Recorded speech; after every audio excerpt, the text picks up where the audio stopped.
is going on, guys? It's the Mad Dragon. It's a Monday. It's the final Monday after the end of the Six Nations. That, of course, though, means we're going to be checking out the world rankings to see what has shifted up due to those games on the weekend. We're going to be taking a look at your guys' predictions for the games. We're going to be taking a look at the fantasy, naming our champions, and, of course, going over the team of the week. Lots of fun stuff to get on with. It's a bit of a shame, though. The Six Nations over. At least we ended it on a bit of a high note. What a great game that France-England was to see us out on the weekend. Starting out then with the world rankings as we've done in the last few videos. I've got the official ones up on one side, and then we'll have the actual scores up on the other side as well, so we can go through the actual breakdown of what's going on. Because again, not a lot to talk about in terms of the movement on the board to start out with any of those top 10. Ireland getting the win over Scotland. Take nothing from that game. Ireland, of course, playing at home. They're higher up on the actual leaderboard as well, and then of course the score difference not doing a lot for them there, so not being able to take anything away from that game in terms of points, but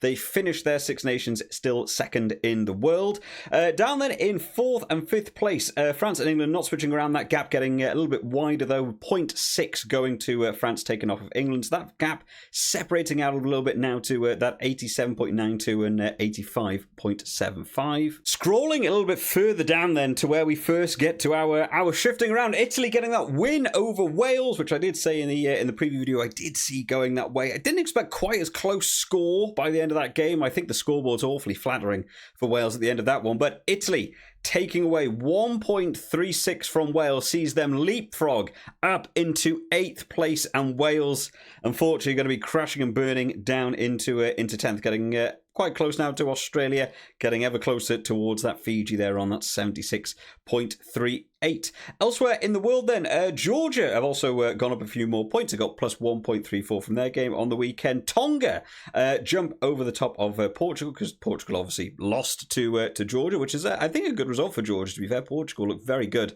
in the World Cup. Further down, Spain beat Romania, which meant that they got a plus 0.91. That's always fun to know about a few of these teams going on. The Netherlands went up by 1.1. Belgium went up by 0.87. So the Netherlands beat Germany on the weekend, and Belgium beat Poland, which sees Poland drop down to 36th. Croatia up to 39th after getting their win over Lithuania, so they've moved up into that top 40 region now, and of course a lot of other teams having to shift around because of those other points moving on. A lot of movement going on this week, which is nice to see. It's not something we've really spoke about over the course of the Six Nations, but in terms of our Six Nations teams as it stands then, the really big talking point is probably going to be this one. Thinking about where Italy came from at the start of this tournament, my expectations for them. They're done very, very well. They've climbed now up into that 8th place. Wales, unfortunately, dropping down to 10th.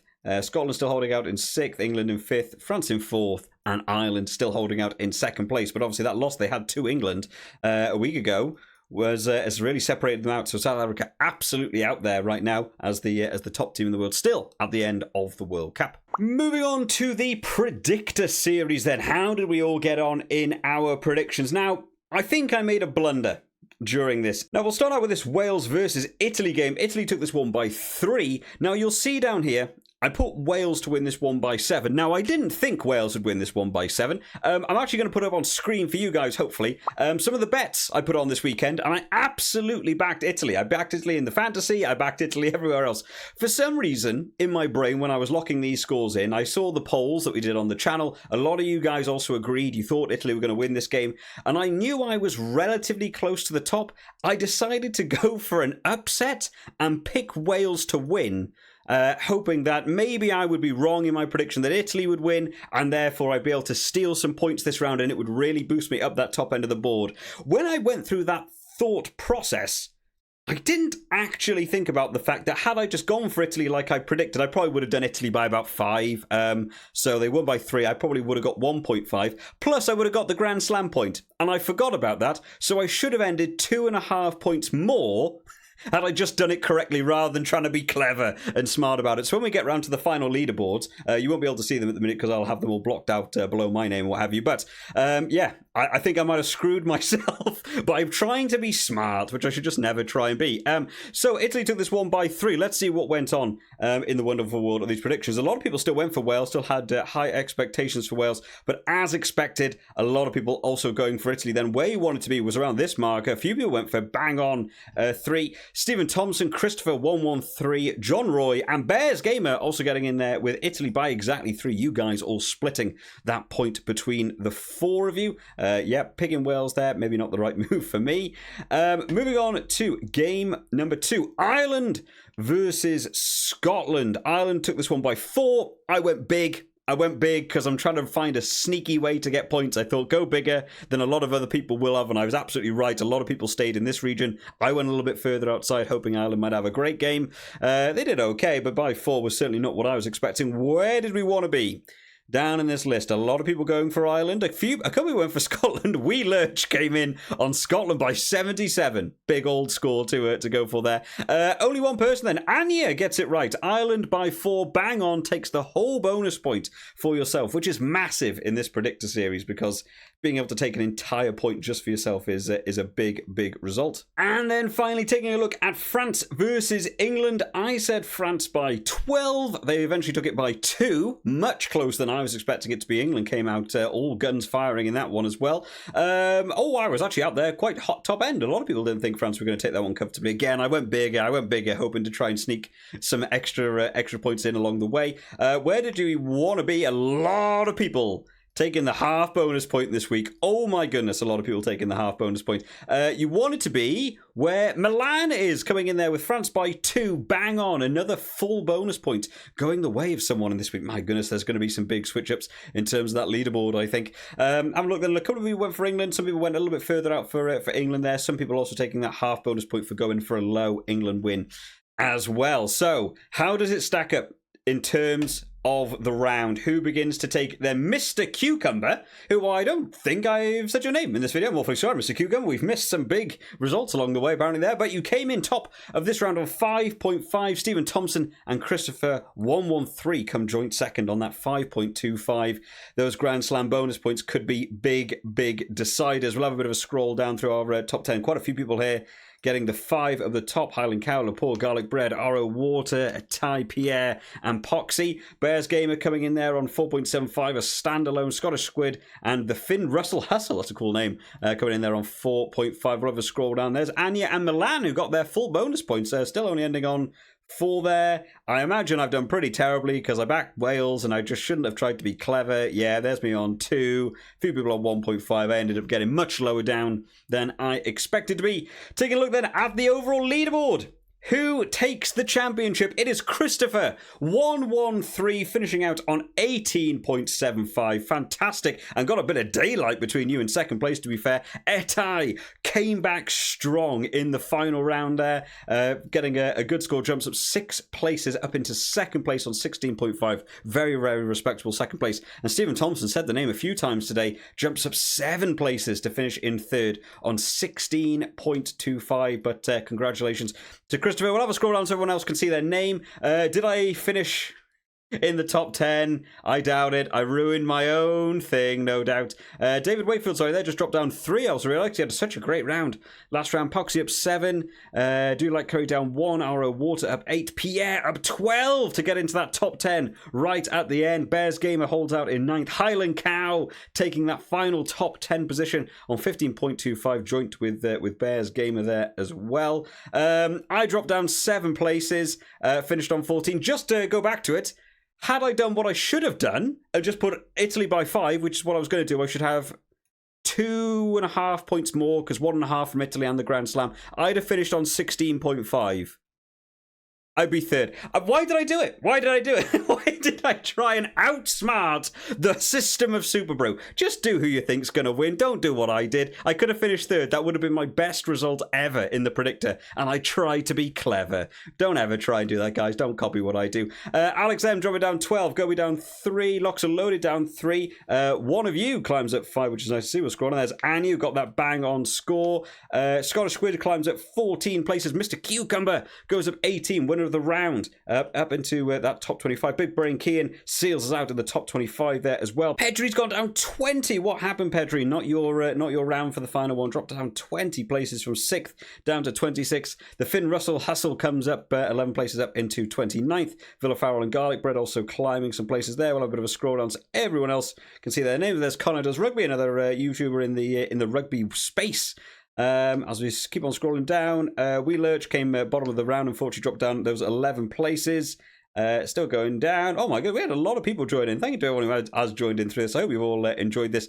Down towards the bottom there too, some big names who've been competing in past years. Mr. Tashtastic has been there in the fantasies and the predictors before. GMC10. There's some names in here that I know have been big competitors. Aza and Ian. I think Ian won. Maybe even the very first one. I probably cast my mind back. But congratulations to Mr. Cucumber on taking the round and to crown our new champion, Christopher 113. Well done for playing such a good round. 12 win points. Absolutely phenomenal, considering there were some big upsets over the course of this Six Nations. Moving on to the fantasy results then, where I did okay this round. It really wasn't exactly what I wanted. I got a little bit stuck with my amount of transfers. I had to leave Cam Winnett in there, even though I was trying to get rid of all my Wales players. He had to remain in. I couldn't afford to do more transfers, and unfortunately just didn't pay off as an outsider risk. But in terms of the round, some people did really well yet again. We'll have a bit of a run through the list before we have a look at the team of the week. Munster fan comes in there alongside of Pierre, both of you guys on 207.5. Cracking 200 was big this week. I think the average score was about 150. So to get over 200 is actually a really big score. David Wakefield coming in there in a very close third place, to be fair, on 207. The locks are loaded on 198. Thomas comes in on 194.5. Atters goes in on 193.5. Osprey joining you on 193.5 as well, sorry. Bowie and Rich also on 189.5. A lot of adjoining scores this week, and a tie on 189 to seal out our top 10. We'll have a scroll down. Where did I finish up eventually? 17th this week. That can win it. I didn't know whether it was going to be risky to spend an extra 6 points and swap him out. My choice I was going to go for was going to be to swap Cam Winnett for Ioane from Italy and hope he would have a good game. I didn't know whether the 6 points was worth the risk. And the answer is yes, it was. I did it wrong, and I should have backed my gut this week. I had one terrible thing with the predictor, and then one thing I should have done in the fantasy this week. Not really my week for the Superbru. Take a look then at the team of the week. We've got a lot to go over. Unfortunately, I haven't got a graphic this week. Superbru haven't put it out, so I've gone away and found it myself. We'll have a bit of a run through them. So in the prop department, where did you want to go? Starting out, Andrew Porter coming in on 12. I think in the other fantasy I picked Ty Furlong. I think I went the wrong way for my props. And Gareth Thomas from Wales got 9. Bizarrely, across a lot of these, you're going to hear a lot of Wales names, considering they lost that game, and I think Italy beat them in that game. There's a lot of Wales names to go through across these as well. In the green block then, in hooker, you can see 19 across the board there was the best one. Dan Sheehan. It's just always Dan Sheehan for some reason. He's just brilliant. And everyone's picking him now, which kind of cancels it out from being a big choice because everyone picks him. But Dan Sheehan was the best on 19. In the lock department, Adam Beard from Wales, 9.5. Again, another Wales player was the outright best lock. We had a joint second place for secondary lock. Canone and Tyke Byrne both scored 9, so that would have got you your best score overall. In your back rowers, another Welshman. Tommy Raffel came in on 13. He's been Mr. Consistent across the Six Nations. Lamaro got 14.5 for Italy. And then the best back rower, as he's been throughout the tournament, to be fair, Ben Earl, once again, 15.5. In your scrum half, in the sort of browny orange colour there, Thomas Williams from Wales, again, on 11.5. A couple of people had him in there as well. Just outseeing Legarek, who was scored 11. Your fly half, your outright best fly half of the round, BC came in on 16.5, and if you made him your kicker, 27.5. Someone had him there. Who is CF? The locks are loaded. Came in on 27.5. Fantastic pick by you. Your best centres in your dark blue. Ollie Lawrence on 18 and Hugh Jones on 13. And I was keeping an eye on Hugh Jones. Hugh Jones, up until scoring that one try, was on 1.5. That is how much. Scoring one try, beating about 4 defenders and running 20 metres. That is how much that makes it up. Because he was going to be nowhere near this. Great try by him at the end of that game to boost him up. And then finally, in your back three, in your grey bars. This is where all the big scores normally are. The choice I should have made, Ioane comes in, 21.5, the best winger of the round. Lorenzo Pani comes in second place on 20.5, and Damien Pinot on 19. So congratulations if you had any of those guys in your list. We kind of wish they did that little star thing anymore. They've lost the star thing off the app to show who the best players were. I kind of like that. I actually had quite a few of these guys in my team, to be fair, and still ended up like 15th or something. So taking a look at the overall leaderboard, who are we crowning champion this year? Atters comes in on 1,016.5. The only person in the league to crack the 1,000 marker. Fantastic game by you, Atters, to take that one. Mr. Cucumber, winning the predictor round, also comes in strong, second place, 988. And Villa Farrell, who's always down in the comment section, always getting on. Fantastic finish for you this year, Villa Farrell, on going up 2 places. Finish in third on 971. Etai, last year's champion, comes in up 2 places to finish on 970.5. Still very, very respectable. The Locks Are Loaded comes up 4 places up into 5th on 967. Scrumdog Millionaires, unfortunately, dropping down 2, finishing on 966. Big Brain, actually not having I think this might be the first round ever where I don't think I've talked about Big Brain being right up there for the top. Unfortunately, dropping down 4 places, but had another fantastic tournament. Some great picks over this one as well, finishing on 956.5. Bears Gamer, finishing 8th. Just pipping me, Bears. You've done really well there, mate, on 951.5. You finish about 5 points ahead of me, your single try. I climbed at 1 in this final round to finish 9th. I always aim to try and get in the top 10 if I can, so getting 9th I'm happy with. And then Phil to just take that last spot in the top 10, finishing on 946, the same as me. Okay, we're joint 9th. You know what? We'll give it to one extra person then. We'll say we're joint 9th, and Devon can take the last of the top 10 then on 942. But we'll have a bit of a scroll down so everyone else can see their name along the way. Thank you to everyone who has joined in. I've really enjoyed this fantasy. It's been really tricky to do this year. So let's go over some of the bigger switches around there. David Wakefield having another great round, up 16 places in this one. Munster fan there topping the round, comes in there on that 896 as well. Cameron Fish down 5, Garlic Bread down 7. Do You Like Curry climbs at 5. We'll have a bit of a scroll further down, see any of the really big shifts there. Rich climbed up 10, Mr. Tashtastic down 10 as well. It might be interesting to check out the world rankings as well to see how our guys got on, because we have a really competitive league. We're not only competitive in our league, we are competitive worldwide on this channel. So we'll have a bit of a look as we get all the way down there to GMC 10 down at the bottom there. I think a few people have backed out. I think maybe if they saw, we had 79 players. For some reason, it's only showing 68 people taking part. Now, let's see if we can quickly find the world rankings. The world rankings then, the best in the world. I finished in the top 5% in the world by the end of it. In the top 250, though, 1,093.5 was the best score you can get. Now, Atters got just over 1,000, right?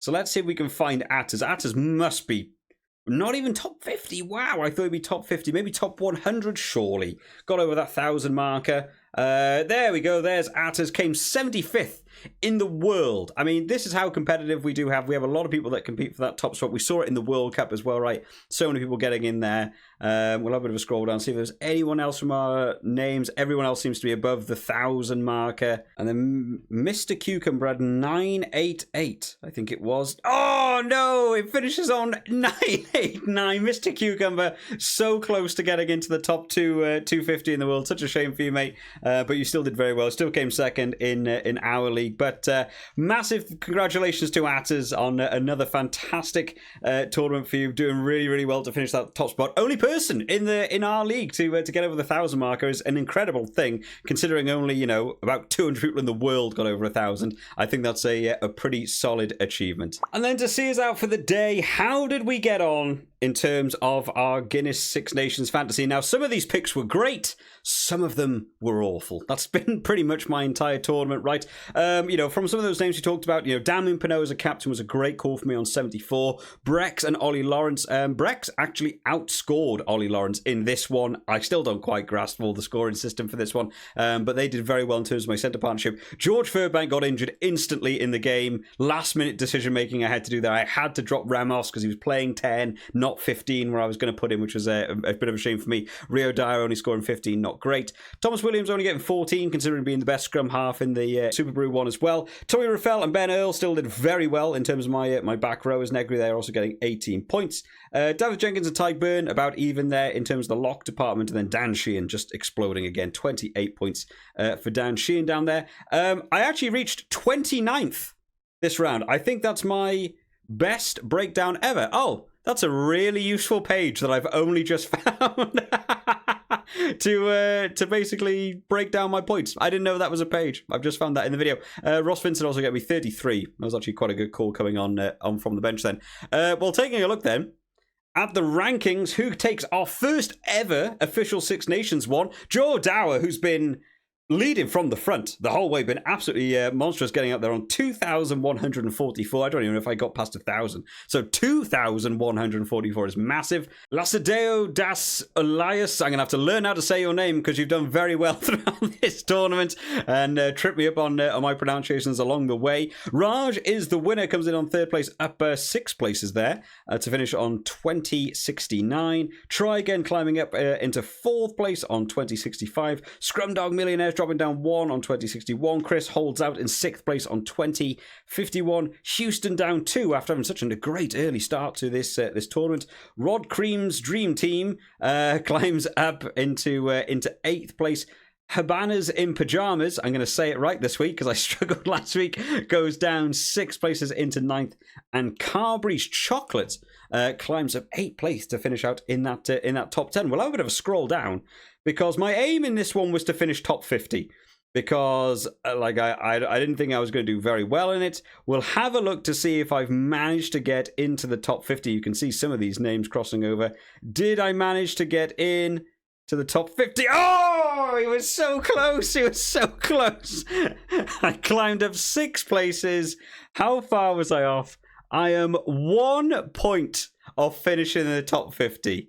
Outrageous. I can't believe I didn't make that comeback at the end. There's Connor just 2 points behind me as well in 52nd. Oh, man. Brutal. Absolutely brutal. Can't believe I didn't get in there. Dave there as well, climbing up 4. Matt up 3. We'll have a bit of a scroll down. At least I beat some people. That's what I've got to take away from this one, man.